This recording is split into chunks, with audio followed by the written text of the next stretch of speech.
January 17. I'm egalitarian here. Yesterday I started off with dogs, so today I will turn to cats.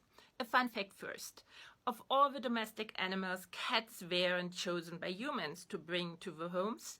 Cats chose to live with humans. What might explain their attitude that they regard humans as their servants? Now, not just because of that, we would say cats are intelligent creatures. They can learn things throughout their lives and their curiosity is proverbial. Here is the hard question though. Is their curiosity and intelligence comparable to that of us humans? Could cats become cognitive, as in, could they start to perform conscious mental activities like thinking, reasoning, and imagining? No. What capability of learning a cat has is necessary for adaptation, the necessary flexibility to survive. Since they lack a language variable enough to understand abstracts, conscious mental activities aren't a reality to them. This is a universe only we, humans as in the genome Homo, once stumbled across, probably by chance, gain mutation. Of course, we can't reconstruct the process since we sapiens used this weapon handed to us to immediately kill off all our cousins. But language is a weapon with which we can explore the universe, which is luckily comprehensible. And even more luckily, this exploration is beneficial, or so we think.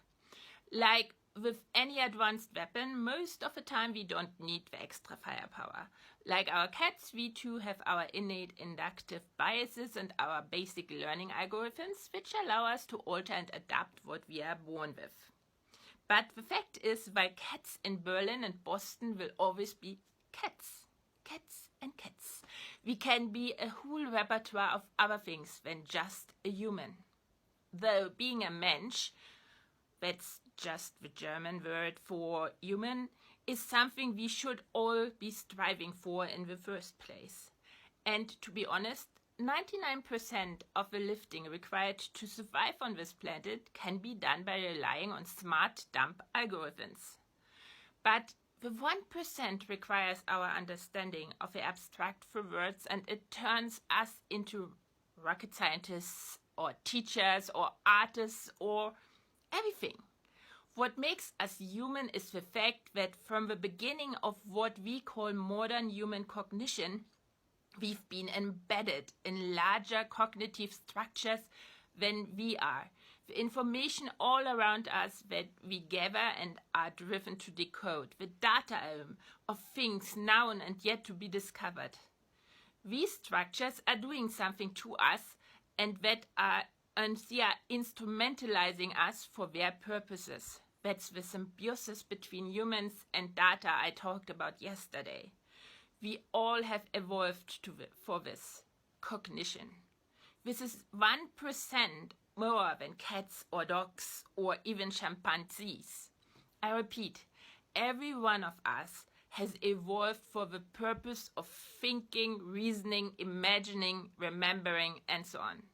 So why do we take it as granted that the majority of people is here simply to sell the hours of our lifetime for cheap? And that's already the better option, whereas the other, slavery, there's no salary at all, to perform smart dump algorithms. For the same reason we are sold on the idea that history is made by a few great men. We are taught a reality is created for us. We are taught not only to think of intellectual history as something largely produced by individuals writing great books or thinking great thoughts, but that these great, mostly white, mostly Christian, mostly straight and mostly rich men are assumed to perform both activities almost exclusively on their own. The reality is, thoughts change brains and ideas beget ideas. Humans talk about things. Everyone adds something from their expertise, something they found a way to put into words, even though it is something abstract, and along with the human brains, ideas evolve.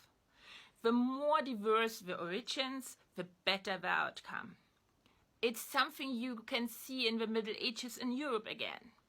It was actually considered an obscure and uninviting backwater full of religious fanatics, a place largely irrelevant to the world. But the people did gradually expand their horizons. Were exposed to different ideas, whether through better means of communication, travel, the rise of literacy, or the rediscovery of Aristotle and the ancient world.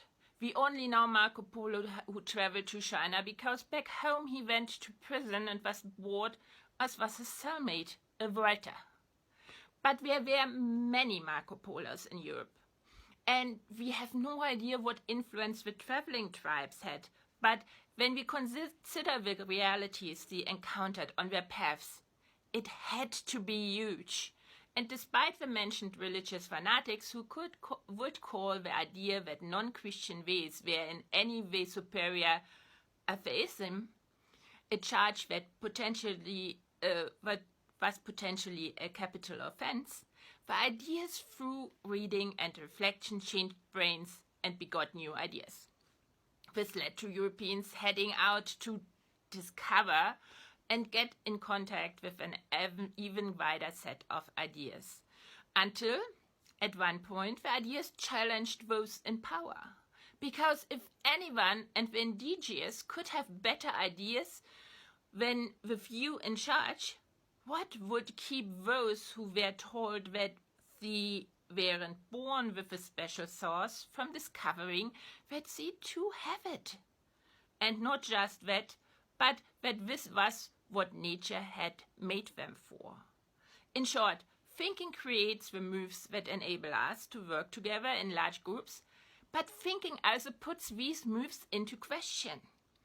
What those who use the moves to their advantage want to avoid, as the change could well mean they are out of luck.